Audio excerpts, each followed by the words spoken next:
think about what you can do today. Marcus Garvey didn't have the internet.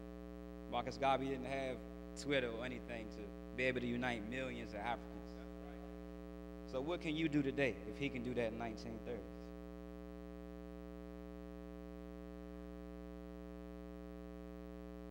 The second part of my phrase is seize today. There is no time like the present. In your pursuit of becoming an able man, use the resources at your disposal to accomplish where you need to go. The first example of how you can become an able man today, to seize the moment, is to become an example of healthy masculinity. In the media today, there are so many examples and so many pictures and images being portrayed of black males, and it's just not, it contributes to a culture of violence. It contributes to a culture of male dominance, where you're supposed to exercise your will over the weaker, particularly women. It's avoiding the community. It's a lack of positive male influence that is present in our community today, as John said.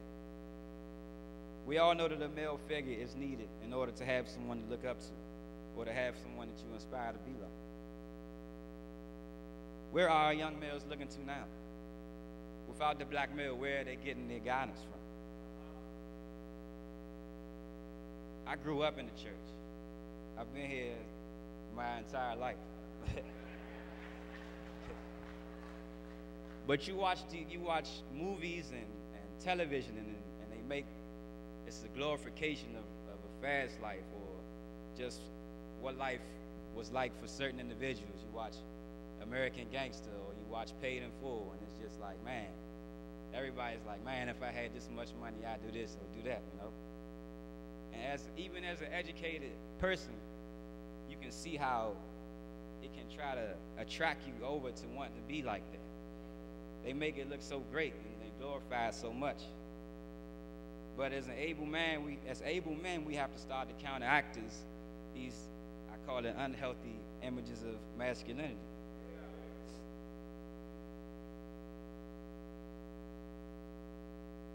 We see these constant images. We see the cars, the money, and the women. This dominant male, this unhealthy masculine man, doesn't display any emotion or show any signs of weakness. He's considered to be self-made, to get money by any means necessary, to show no respect for women, but just views them as sexual exploits that are around for personal gain. Be an able man today and seize the day. Show our young men the importance of being proactive in the community and education. Teach them how to love themselves for the qualities that they display, rather than the car that they drive or how many women they can get. Show them that black is beautiful, and embrace their history of African culture. Yeah. But shouldn't this already be in our community? Why is it so absent right now? What's the reason that we don't love ourselves and we don't embrace our qualities rather than the stuff that's on our back and what we can show for it? What's the reason? Yeah. Malcolm X gave a speech where he asked, who taught you to hate yourself?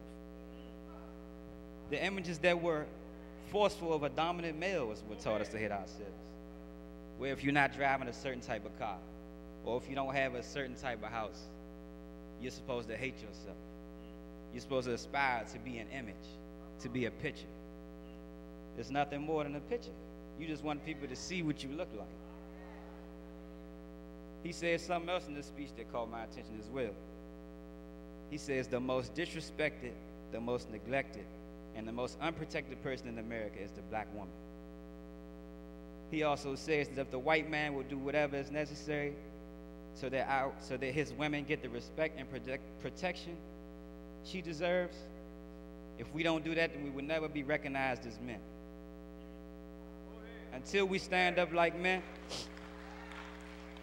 and place a penalty over the head of anyone who puts their filthy hands on our women, he says, the images of, we will never be men. We're supposed to be protecting our women. Yet in many cases, we're doing the opposite.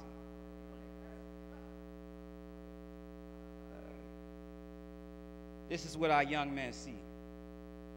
This is what we mistake for manhood. To be macho man, to exercise your authority over a woman, instead of to grow and to learn to love a woman. I'm gonna park right here and talk about Chris Brown for a second. I know this gonna ruffle some feathers, because there's a lot of Chris Brown fans in here, including myself. I'm a fan of Chris Brown. But I noticed something that he said when discussing his incident. He said that he saw his father beat on his mother. And whether he knew it or not, psychologically, that was something that contributed and gave him an outlet to see as a solution to a problem that he was having with Rihanna.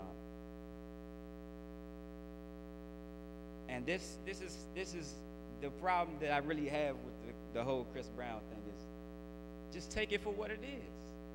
The guy, he put his hands on a female in a situation where it was probably avoidable before that. But the only problem I really have is with, and it's mostly women who will say, well, what did she do? Well, what did she do to deserve that? I guess we live in a society where we blame victims, and we turn our attention on what they did to get that, regardless of the fact that he shouldn't have did it in the first place. It's a thin line between a domestic dispute and how you had in the cell phone store a few years ago, where the woman was doused with gasoline and set on fire. It doesn't take long to get from the point of physically fighting to that point. It starts. The same thing that got that man to set that woman on fire was the same thing that caused him to hit her. Obviously, he felt that she did something where she deserved it. And that's the only real problem I have with that. Like, he saw his biological father beat up on his mother. So subconsciously, he recognized using a violent approach to solve disputes. And the answer, it led to him doing the things that he did, even if he didn't know he was capable of doing it. Displaying positive masculinity is one thing you can do today to begin to change the number of positive influence in our community. Become an able man by promoting independence. Be proactive and learn about professions and jobs that we don't traditionally do as black people. People often measure your success by something that they can identify with. When I went to school and told people I was going to be majoring in marine and environmental science, I got a variety of responses ranging from, why are you doing that? You won't be making any money, to, what are you going to do with that? To, oh, you're going to work at the aquarium. I don't think I spent 4 years in school to go work at an aquarium, but that's what I often get.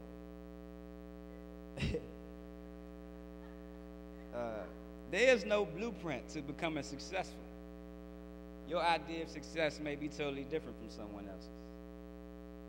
So that right there makes it impossible for there to be any book or any blueprint, a step-by-step situation where you can automatically achieve success. If there was a book that guaranteed you success, they probably wouldn't let us read it anyway. It would cost $200,000, so that only people who can read it have already seen some sizable measure of success. Does that sound familiar? That sounds like a 4-year institution to me, where you pay $50,000 a year to get an education, but only the people who can afford it can get that education. So the people who are at the top stay at the top. One of my favorite rappers right now is J. Cole. And no, he's not a gospel rapper. He says in the verse that the present is our gift, but our seeds got tomorrow.